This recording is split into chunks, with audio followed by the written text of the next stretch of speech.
welcome to the Innovation and Diffusion podcast. I'm Ruveyda Gozen, a research economist at the London School of Economics at the Program on Innovation and Diffusion. And I'm John van Reenen, and I am a professor here at the LSE, and I'm the director of POID, which is Program on Innovation and Diffusion. Yes, he's my boss and colleague and co-author at the same time, so we have an interesting dynamic. Ruveyda tells me what to do, though, so I don't feel like a boss. So we are going to publish this episode. This is going to be our first episode, and we wanted to introduce this podcast to you, what we do, why we do this. So maybe we can start talking a bit about, what's POID, and then we can go into, what we do and then why we do this podcast.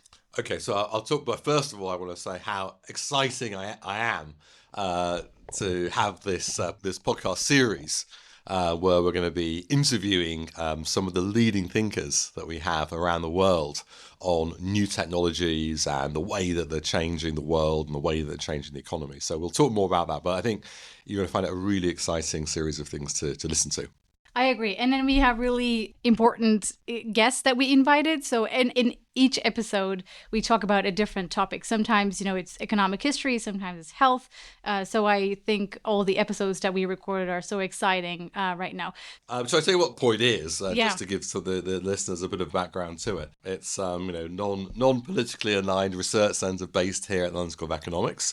We're funded by the Economic and Social Research Council. And the aim of it is to think about the way that technology is changing the world. In particular, two parts of that. One is innovation, so how new ideas, which are changing the way that people think about doing things, and particularly about the ideas which might change the economy, which might be commercializable, how important they are. I actually think that is the main dynamic of modern societies, is how new technologies change the world from their innovation, people who come up with them, people who commercialize them.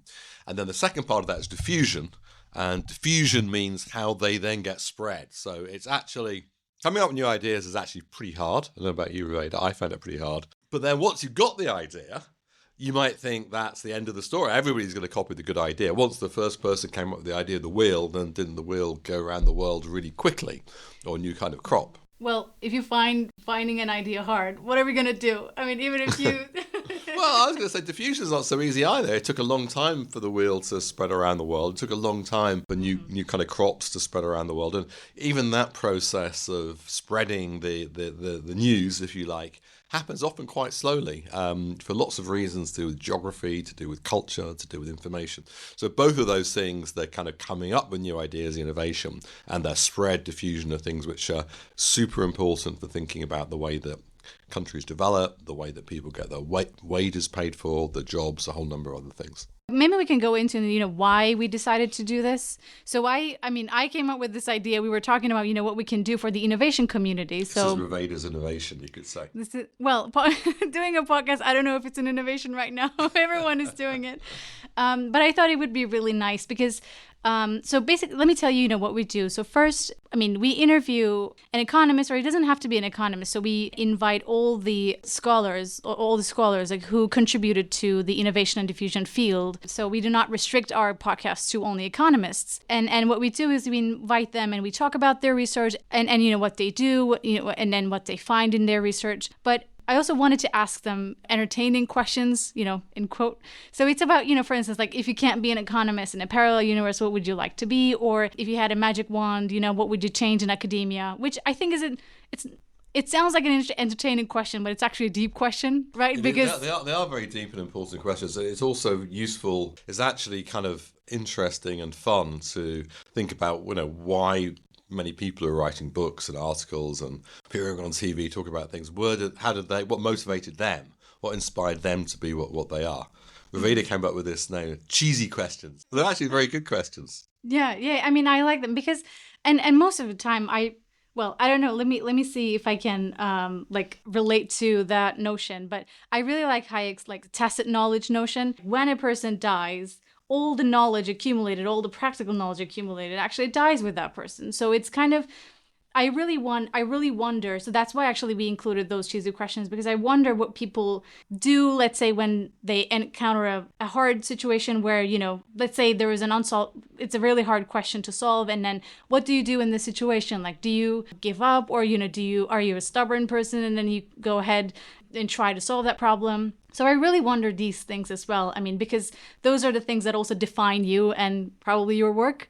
So that's why we wanted to. One of the things I do is hire very smart people and postdocs to try and solve those problems, like Ruveyda, rather than having to do it myself. Thank you very much. So, and also I think, I know many students, it may be hard for many of us to reach out to those people that we interview. So and the reason why I also wanted to do this podcast is to be able to reach out to people so that they can listen to and what's going on in this area. And then they wanted to, maybe it'll be better for them to, hear what people do from their own experience. So I also wanted to be able to spread this knowledge. Well, although, the papers are already public, but this is kind of like a public good where you hear, all the experiences from people. Well, newsflash for maybe Ruveyda and people out there, we publish a lot of academic papers. Not many people read them, unfortunately. No, really? And then the median number of citations to a paper is, guess how many? 100. 0. Really? 0. Okay. So, sorry not to depress any other researchers out there, but academic papers are read by very few people. So one of the ways actually to if you're writing actually, but also if you want to get an academic idea, is just actually listen to what people are saying. That's actually quite a good way of finding out what's in their papers, and often it's a much easier way, an enjoyable way to find out by listening to what they say or talking to them than having to wade through a long paper with lots of Greek algebra in. I agree. Yeah, I mean, I don't know if this is an excuse, but we may not have a lot of time to read every paper. So it's better to sometimes hear from those people to kind of maybe explain what they do and then have an idea what they work on, and then maybe when you have time you can go back to those papers and go ahead and try to read them, but at least you will have an idea. So it gives like it allows you to take that first step, and then it informs you about what they do, even if you haven't heard of them before. You learn about them, and then you learn about this field and the innovation community as well, what people do. And so in that regard, I thought it would be really nice to have a podcast. And also, one thing that I forgot to mention was that, we asked them some other types of questions, but I also wanted to ask them, for instance, like their suggestion for the job market candidates. Should we tell them a little bit about what the job market is for some people who may not know that? So, true. Yeah. So, if you do a PhD, I know The Economist most, but I think this is also true in many other fields like sociology or political science or history. When you're doing a PhD, your last year that you're finishing your PhD in is called the job market, when, as the name suggests, you want to get a job. And that's often quite a stressful time for many of the students. They spent 4 or 5 years writing the PhD, and then how do they try to find a job? So we'll try and give some, helpful advice for people when they get to that stage in trying to land a decent job somewhere. Yeah, it's a pretty stressful process where people, everyone is, I think, applying to probably 200 jobs, I guess. So it's... Yeah, the number seems to have gone up. One of the things about the internet now is people can apply for more and more jobs. Both academic and an industry job. So it's a hard process. And then everyone... I was thinking, people may have different suggestions because we're not on the other side of the table. Right now I'm a research economist. I'm a postdoc, so I'm not hiring anyone. So I'm not on that stage yet. But yeah, so it's important to hear, I think, what people think about and care about from the other side of the table, what they see and then what they care about. So I think those things are important. So that's why we also ask things about how to come up with an idea, research idea, what they do when they encounter with a hard problem, in their research, what they do, and also about the job market tips as well. And maybe we can talk about, who we invited and what kind of topics we talked about and what we aim. So, we have, there's lots of people coming up, and we're not going to be able to talk about every single one of them, but let me mention a couple of highlights.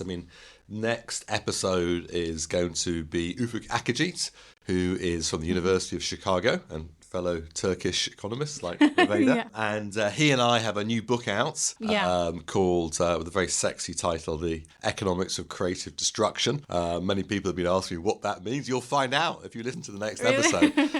But it's all about what are the main kind of theories that we have for understanding growth, which is all sometimes called endogenous growth theory, which is how really governments can influence the degree of innovation through different policies. And how when you think about innovation, it has two things. It has this kind of creative new side, which we talked about before, but it also has a destructive side because, new ideas destroy old ideas. New businesses, when they enter, it means that other older businesses exit. And that often creates a lot of tension. Think about businesses going bankrupt or people losing their jobs. And the kind of rhythm of a capitalist society, or indeed any industrial society, is often formed this balance between how you manage the tension between the dynamism of the new, but also the kind of destruction of the old. And then we have our first episode is going to be with Fukakji, and then we recorded several other episodes during the summer. So we will have Pierre Azoulay, and then we will talk about star scientists, for instance, which I find his work really fascinating. And then we have Petra Moser, where we dive into a little bit more historical and unorthodox methodologies on innovation. She has some amazing, really fascinating ways of measuring innovation in new ways, like looking at world fairs and looking at how, in the ways that you measure innovation is through patenting or research and development or many other ways that you can think about that. And we talked about with her about this this lost Marie Curie or lost Einstein type of effect, which is that we may be losing out on many potential inventors because they face barriers either because of their gender or their race or their income. So, that was a really interesting episode. And I remember we also talked about immigration policies in the US, for instance. So whether we should allow only skilled people to the country or the other way around. So we talked about really interesting stuff with Petra as well. And then we have Heidi Williams, and we talked about, for instance, I'm not going to say the whole thing, what we talked about. It's better to listen to the episode.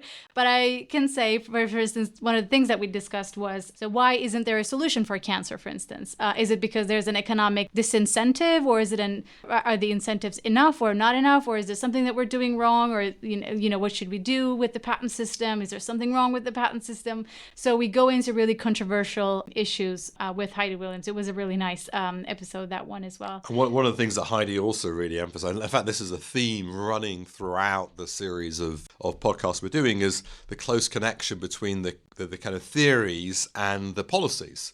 So a lot of what we'll be talking about, and Heidi talked about this, is what kinds of policies can be done by central governments, local governments, by people to actually change the rate of innovation and also the type of innovation. So if you think about healthcare, how can we get the types of new technologies that we really need for improving people's health, like in cancer, for example. And then we had Benjamin Jones. I found out about Benjamin Jones that his father was an aerospace engineer, which I never knew. But Ben was talking about many things. He also talked a bit about immigration, but he also talked about this other theme we have, which is what he calls the burden of knowledge, that ideas may be becoming a lot harder to find. So we have this paradox that we seem to be living in an age where these amazing technologies are coming along in artificial intelligence and gene therapy, in so many different things. Yet, if you look at the kind of productivity numbers, the growth numbers, growth has been really slow in most parts of the world for the last 15 years since the financial crisis. So how can we resolve that paradox? One view is that it just becomes much, much harder to find new ideas. It was easier 2,000 years ago when there weren't so many ideas around. Now, in order to get to the frontier, you have to work super hard in order to, have a lot of training as a PhD. So getting new ideas harder. And we'll talk about that. And then we had Naomi Lamoureux, where we talked about the patent systems, for instance, like how they should be. And then we talked about history as well with her. I think all these episodes have a unique kind of like flavor to itself. So I think it would be better to, it's definitely better to listen to the whole episode, but I think we wanted to give you a quick glimpse of don't stop here. Don't just listen to this. Don't just listen to the promotion. Listen to the actual episode. I mean, history is a big part of it. When Naomi was on, she considers herself a historian and a kind of legal scholar rather than an economist, even though she knows lots about economics. So the podcasts have a lot of history in them, and understanding history is actually really important of understanding economics. I agree. And in terms of getting the bigger picture, what was happening back then and what's happening now, I think it's really important to understand history in that sense. I mean, I'm not saying it because I'm working on history, but it's something that I really like, and it gives you a better picture about, what's going on in the world. And then we have upcoming episodes, like we're going to do one with Xavier Yaravel, and then we will have Darren Asamoglu and Philippe Aguillon, not Philippe Aguillon. I always say Philippe. I don't know why. He's not Spanish. Yeah. Philippe Aguillon. So I think we have a great cast, for the first season, and then we are planning to invite other people as well. So we're not going to be finished, with these episodes. But I think so far we have really nice episodes, and hopefully you will enjoy them as well. It's going to be a great fun ride, and if you want to have a quick introduction to what the leading thinkers of innovation are thinking today, I can't recommend it more highly. Yeah. What would you consider, like, what would be the thing that you would look at to think that this podcast is successful? Oh, well, I think it's already been successful, because I think the quality of the episodes is very high. I hope a lot of people listen. I hope people get things out of it. We encourage everybody who listens to engage. If they want to email us, or X things out, or whatever we call it now, sending it on threads or whatever. So, please do tell us what you think, and give us, ideas for new episodes or people that you think we should be interviewing or talking to. So, engagements with the wider community of people who are interested in these issues is the main success metric I would look for. Yeah, I agree. And also, one of the things I was thinking was, if people start, put this podcast as a suggestion on their course syllabus, for instance, like if it's an economics of innovation course, and then they suggest us as go ahead and listen to this podcast, it'll give you some idea, what we're going to do in this. Not just economics. I think wider than anything on innovation, history, sociology, political science. We'll take anything. I agree. So if you want to get in touch with us, you can email us through lscpodcast@gmail.com. And I think I will be quite active on Twitter. So if you want to DM me through POID_cast, that would be great, because I'm going to be on Twitter, and then we will be tweeting and looking at the interactions. So if you want to get in touch with us, these two ways I think are the best. And we're looking forward to your comments. And as John said, if you have suggestions for the upcoming episodes, because we're still recording these episodes, I think that would be great if you have any ideas and would like to share them with us. Yeah, hopefully you'll listen in. And, I've enjoyed tremendously Ruveyda's innovation. I'm still going to call it innovation for doing these podcasts. But, hopefully we'll be doing many more depending on public demand. Yeah, hopefully. Thank you very much then. See you in the next episode with Upagakchi. So we will be publishing that one first. So looking forward to having you back for episode 1 with Ufuk. Bye-bye. Bye-bye.